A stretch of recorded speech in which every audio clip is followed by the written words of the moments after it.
Ibiro bya Perezida wa Amerika White House byavuze ko iki gihugu cyahagaritse guha Ukraine intwaro zimwe na zimwe mu gihe intambara y'Uburusiya muri Ukraine yo yakajije umurego. Muri iki kiganiro cyacu kandi turaza kwibanda ku byo Emmanuel Macron w'Ubufaransa yavuganye kuri telefone na mugenzi we w'Uburusiya Vladimir Putin bwa mbere mu gihe kirenga imyaka 2 n'amezi 6 cyari gishize, ubwo hari kuwa kabiri umunsi w'ejo tariki ya mbere y'ukwa karindwi 2025.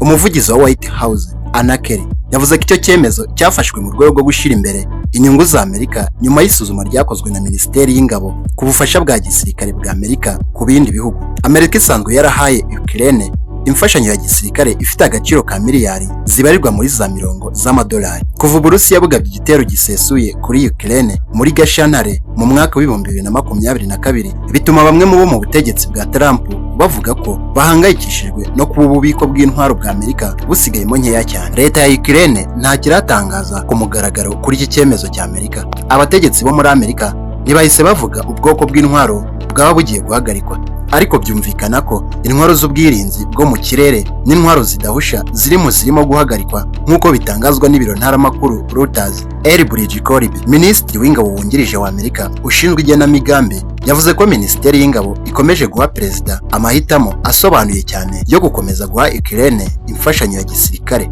Colby yongeyeho ko ari nako Minisiteri y'Ingabo ikomeje gusuzuma byimbitse no kujyana uburyo bwayo bwo kugera kuri iyi ntego, ari nako ibungabunga kuba ingabo za Amerika zihora ziteguye ku byihutirwa by'ubutegetsi mu bya gisirikare.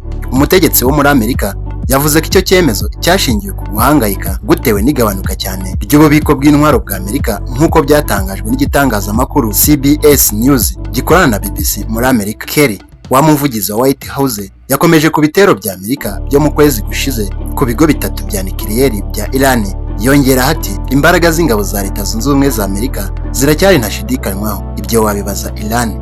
Iki cyemezo gifashwe nyuma gato y'uko mu cyumweru gishize Perezida Donald Trump ahuye na mugenzi we wa Ukraine Vladimir Zelensky mu nama y'umuryango wo gutabarana w'Uburayi na Amerika OTAN yabereye mu Buholandi. Icyo gihe Trump yavuze ko abategetsi ba Amerika tugiye kureba niba dushobora kugira zimwe tubaha, ubwo yarabajijwe na BBC kuguha Ukraine ubwirinzi bwo mu kirere bw'inyongera bwa Patriot. Akomoza ku kiganiro yajyanye na Zelensky, Trump yagize ati rimwe na rimwe twagiranye ibihe bibi gake, ariko nta kindi gihe yanyitwayeho neza cyane kurusha. Bombi bagiranye ubushamirane bukomeye mu cyumba cyitwa Oval Office cyo muri White House mu mpera ya Gashyantare uyu mwaka. Nyuma yaho Trump yavuze ko abayahagaritse imfashanyo ya gisirikare kuri Ukraine ubutegetsi bwo yasimbuye Biden bwari bwaragennye yo guha Ukraine guhanahana amakuru y'ubutasi nabyo biba bihagaritswe. Nyuma ibyo byombi byongeye gusubukurwa mu mpera ya Mata uyu mwaka. Amerika na Ukraine byashize umukono ku masezerano yo gutuma Amerika ishobora kugera ku mabuye y'agaciro ya Ukraine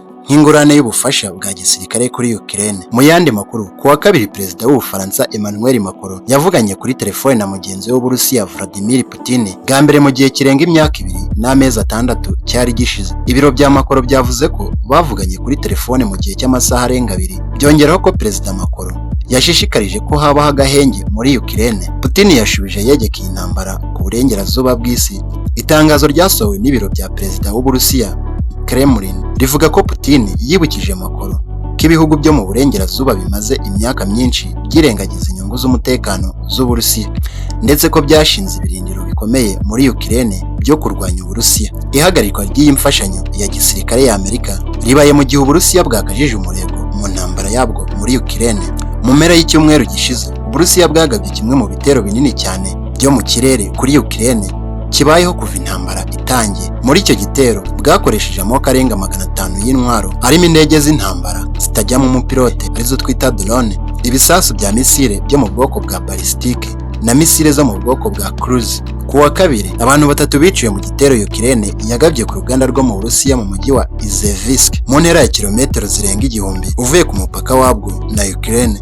Kuri ubu Uburusiya bugenzura hafi 20% by'ubutaka bwa Ukraine, harimo n'akarwa ka Crimea kiyongeyeho mu mwaka wa 2014.